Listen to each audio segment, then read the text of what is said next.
Eric, donc merci pour ton livre. Voilà, je l'ai découvert il y a un an à peu près. Et vraiment, j'ai trouvé ce livre top parce que tu allies la vision, la compréhension de la nature et sous l'angle aussi énergétique, électromagnétique. Et tu t'es penché donc sur l'Ayurveda, sur la Chine. Et tu allies aussi un aspect, on va dire, plus occidental, où tu vas prendre les paramètres, par exemple, de la bioélectronique de Vincent pour tester tes préparations, par exemple. Et donc ça apporte une vision, on va dire, complémentaire de l'agriculture, où on va comprendre la nature aussi sous l'angle énergétique, électromagnétique. Donc ça, je trouve hyper intéressant. Je vais te demander de te présenter par toi-même parce que bon, tu as un parcours très, très riche. Et donc si je te présente, ça serait très certainement réducteur. Donc je préfère que tu te présentes. Eh bien, écoute, merci déjà de m'accueillir. Et puis, voilà, je viens d'abord d'un milieu du paysage, donc j'ai fait une formation horticole de paysagisme. Et puis, ensuite, j'ai fait une formation, je me suis spécialisé en biologie végétale, avec une spécificité biologie de l'arbre. Et donc, je me suis passionné par l'arbre urbain pendant de nombreuses années. Et donc, des soins aux arbres. Et puis aussi, j'ai monté des protocoles d'expérimentation très rapidement dans le milieu des arbres urbains. Et ce qui m'intéressait aussi, c'était le milieu analogique. Je pense que quand on peut expliquer quelque chose, c'est aussi au travers de l'analogie. Donc j'ai eu besoin de faire d'autres formations, comme de la naturopathie. Donc j'ai fait une formation de naturopathe en Suisse, D'accord. de phytothérapie à l'école lyonnaise. Et ensuite j'ai fait médecine chinoise avec ma compagne, donc à l'école d'Entreverne, l'école nationale en fait. Voilà. D'accord. Qu'est-ce que tu veux dire par une vision analogique Alors en fait, pour moi, quand on peut expliquer quelque chose au travers d'une analogie, c'est que ça existe vraiment. Donc j'ai besoin de faire un lien entre ce que toi tu peux faire en agriculture sur une plante, sur la terre, et ce qui se passe dans le corps humain. On s'aperçoit que quelquefois, par exemple, un corps humain qui va s'auto-réparer, qu'on va appeler l'ananthropie, eh bien on a retrouvé des mêmes systèmes d'auto-réparation sur le végétal et dans la terre. D'accord. Donc si je peux l'expliquer sur l'humain, et que je peux mettre en place des systèmes de traitement qui font que le corps humain s'auto-répare, pourquoi je ne pourrais pas essayer sur le sol et la plante? D'accord. Donc c'est mon moteur en fait de base, quoi. Ouais. Dans une vision où tout est connecté et on peut trouver des similitudes dans la nature, le fait de comprendre sous l'angle du corps humain par exemple ou sous l'angle de la nature, tu vas arriver à trouver des similitudes et faire des rapprochements pour t'aider à comprendre certaines choses, en quelque sorte.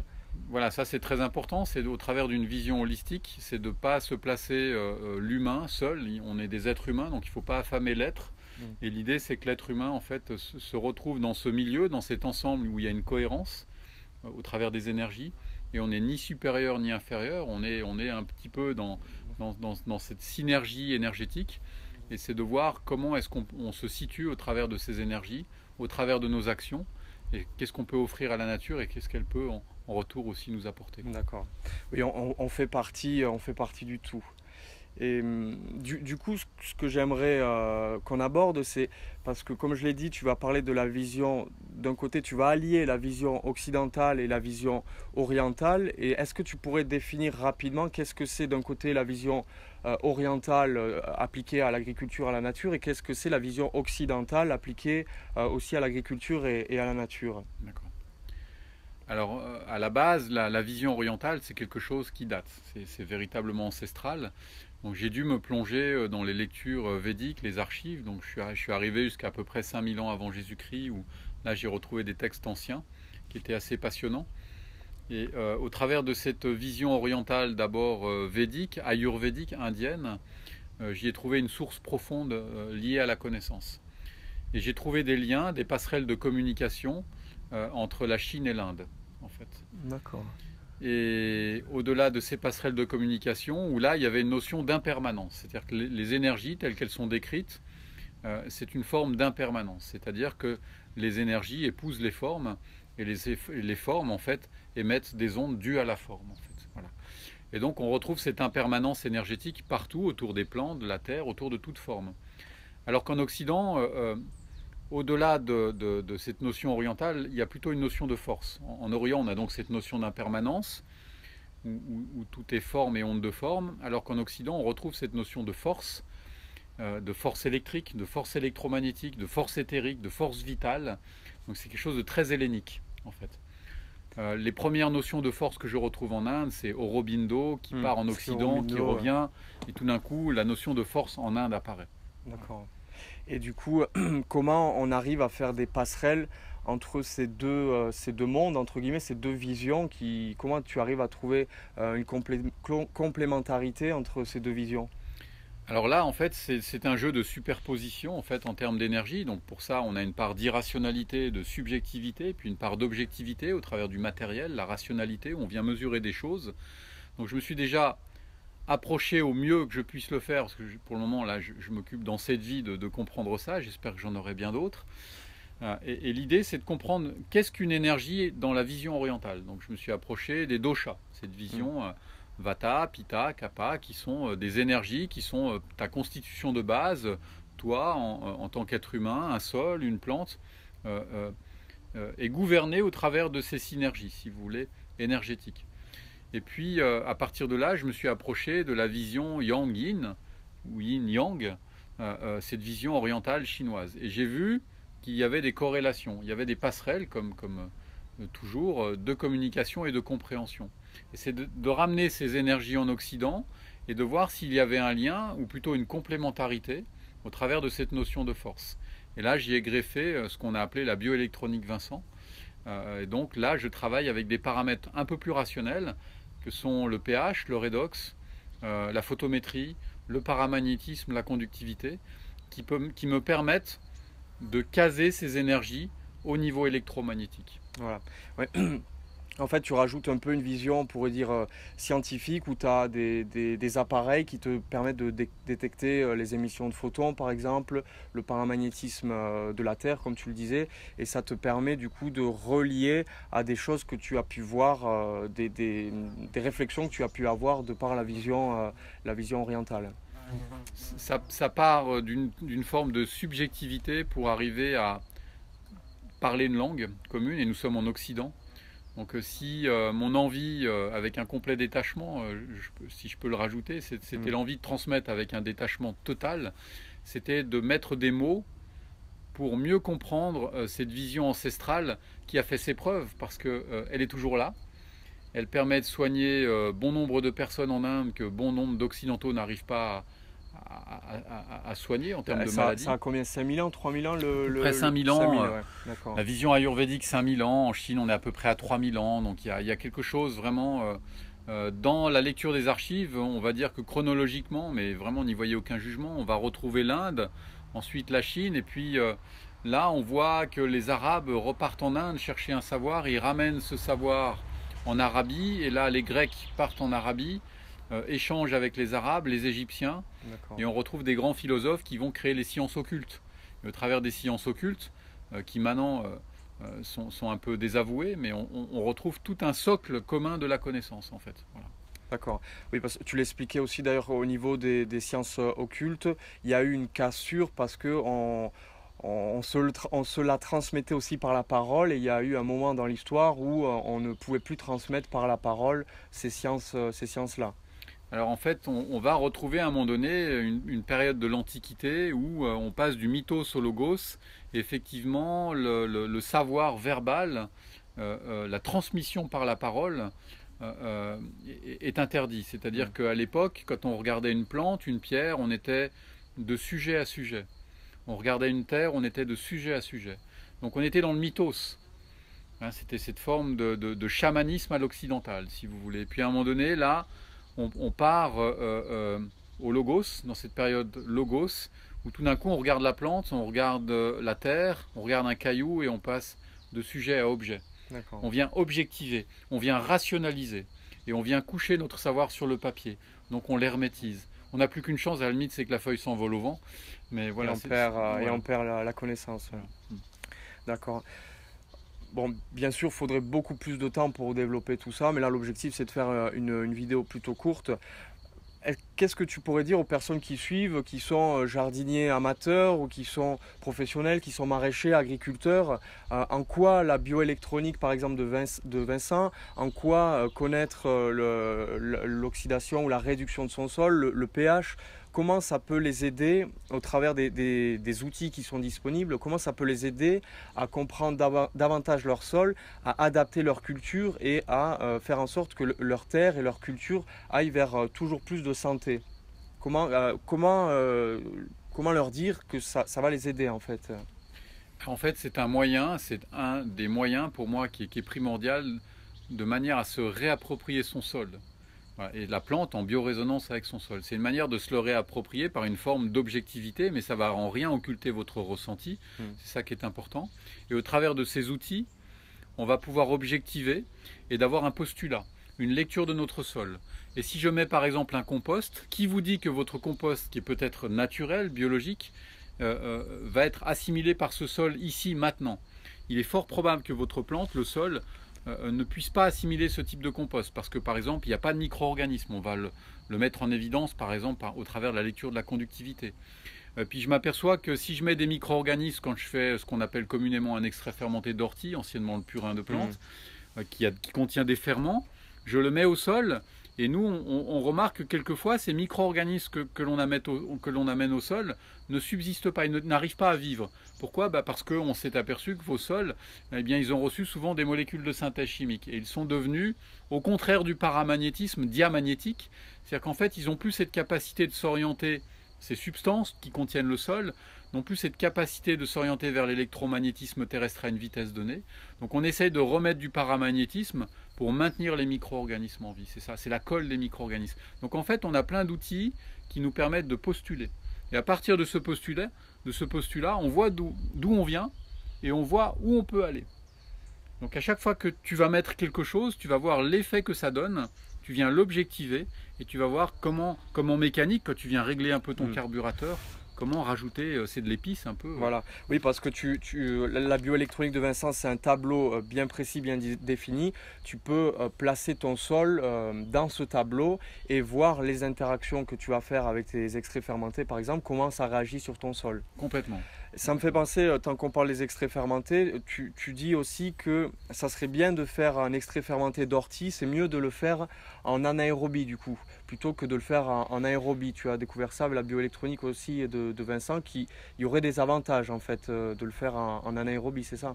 Alors le fait de travailler comme on l'enseigne avec un couvercle flottant, on s'aperçoit qu'en fait on va enrichir l'extrait fermenté en électrons. C'est-à-dire que l'extrait fermenté ne va pas s'oxyder. Quand vous vous oxydez, en fait, que ce soit un corps humain ou un extrait fermenté de plante, vous êtes en perte d'électrons. Et si vous êtes en perte d'électrons, la plante, quand vous allez lui pulvériser une préparation comme ça, elle va s'inflammer. C'est quoi une inflammation? C'est une maladie. Et une maladie sur une plante, c'est un mildiou, c'est un oïdium, c'est une fusariose, une rouille, une chenille défoliatrice. Et j'ai pour habitude de dire que la maladie, c'est la matérialisation d'un déséquilibre énergétique. Le mal a dit. Le mal a dit, oui, c'est joliment dit ça. Et là, tout d'un coup, on se retrouve, on est oxydé, on est en vide d'électrons. Et en fait, pourquoi le couvercle flottant? Pourquoi travailler en anaérobie? Enrichir en électrons, parce que l'électron, on va dire très schématiquement comme ça, je le considère comme un anti-inflammatoire. C'est lui qui s'occupe des radicaux. Et les radicaux, on nous les vend comme des ennemis, les radicaux libres, mais ce ne sont pas des ennemis, on en a partout. Il faut juste qu'ils soient occupés. Voilà, il faut les occuper par qui? Par les électrons. D'accord. Super. Juste sur le fait tu dis que si je renvoie à l'humain, on peut se vider d'électrons nous aussi. Marcher par terre, c'est positif, on va reprendre des électrons du sol et du coup c'est bon aussi pour l'humain. Hein. Alors il est vrai qu'on a un peu perverti tout ça. J'aime beaucoup cette phrase de Goethe qui disait « Il est plus facile de railler ce qu'on ne connaît pas » et quand on voit des gens pieds nus, tout ça, on trouve ça un peu New Age, etc. Mais en fait, c'est très scientifique. Voilà, on peut marcher pieds nus, on a 202 terminaisons nerveuses par centimètre carré. Donc c'est par là qu'on capte le flux maximum d'électrons.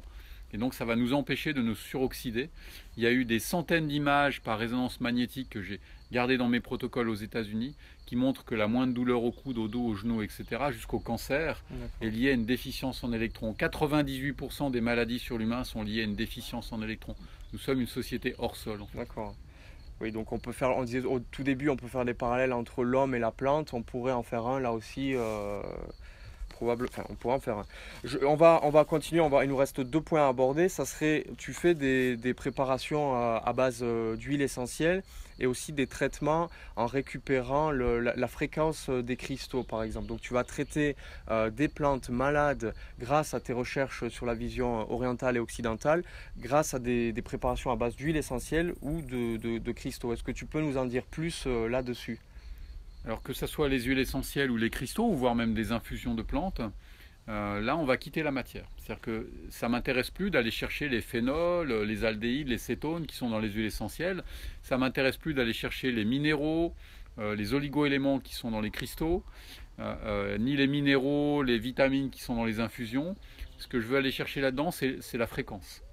Et donc pour ça, en fait, ça nous demande des dilutions très spécifiques, de manière ou des températures spécifiques en ce qui concerne les infusions, dilution ou température, pour aller chercher une fréquence spécifique qui va permettre de rééquilibrer le biochamp du végétal ou de la terre.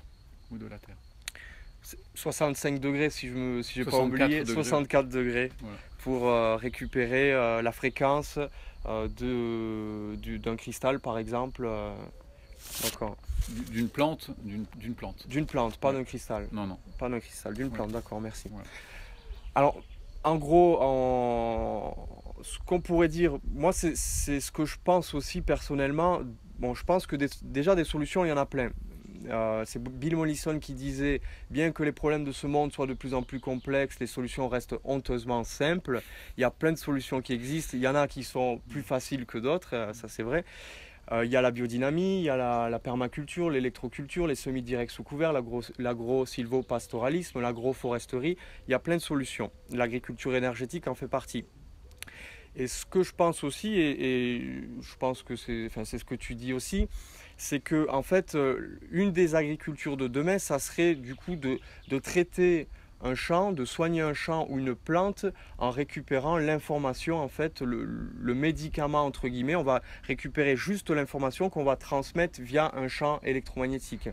Ça me fait penser, en fait, j'avais lu dans le livre La vie secrète du sol de Peter Tompkins et Christopher Bird, j'ai vu que tu l'avais dans ta bibliothèque, ou sur le chapitre sur les tours irlandaises que j'ai, le chapitre je l'ai retranscrit sur mon site. Il disait, c'était Howarth, il avait vu que les Mayas, ce qu'ils faisaient, par exemple, ils avaient détecté les courants géobiologiques qu'ils avaient sur leur sol, dont les lignes de ley. Et en fait, ils brûlaient, par exemple, s'ils voulaient lutter contre un ravageur, je dis, c'est un exemple, je ne sais plus c'est ça exactement, mais si par exemple ils voulaient lutter entre guillemets contre la limace, ils brûlaient la limace en fonction de la planète qui lui était associée. Ils mettaient une petite pyramide sur la ligne de ley et ils transportaient l'information. Ils mettaient un peu de cendre dans cette pyramide et ils transportaient l'information à travers le réseau électromagnétique pour transmettre cette information sur tout le champ. On sait que les courants électromagnétiques transmettent de l'information. Donc le postulat, c'est est-ce que l'agriculture de demain est faite d'informations, est faite de courants électromagnétiques, est faite de la compréhension de ces courants électromagnétiques qu'on peut avoir dans le sol et du coup traiter grâce à ces systèmes-là où on va récupérer les informations des médicaments entre guillemets qu'on veut utiliser. J'ai aucune force de conviction là-dessus. Pour moi, c'est complètement évident. C'est-à-dire qu'en fait, je dis souvent à mes enfants, le progrès, c'est hier. Donc l'idée, pour moi, un homme moderne, c'est la capacité qu'on s'offre à aller chercher toutes ces substances qui nous étaient offertes par nos pères, tout ce savoir qui nous a été offert par nos pères. Là, en l'espace de 15 secondes, tu viens de m'apprendre plein de choses que je ne savais pas et c'est un cadeau pour moi, merci.